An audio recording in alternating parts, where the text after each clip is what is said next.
The major highlights of Kenya's Data Protection Act include legal, purposive, and transparent processing of personal data, data minimization, data subject rights, consent, disclosure on personal data breaches, guarantees on data privacy and security, right to data erasure, right to request and obtain data, restriction on commercial use of personal data, and mandatory obligations for data controllers and processors. The Act requires data controllers and processors to obtain consent from the data subject before collecting or processing their personal data.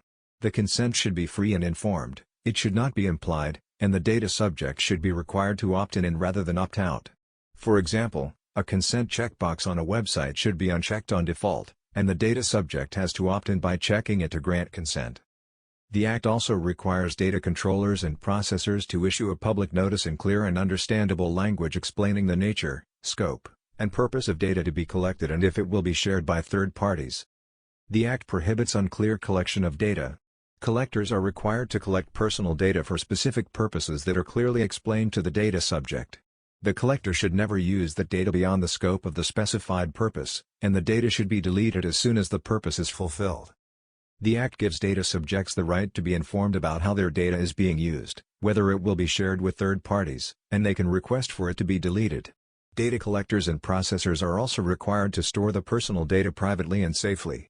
They should restrict the number of people with access to the data, and if it's collected via a website, ensure the site is secured with an SSL certificate for data encryption.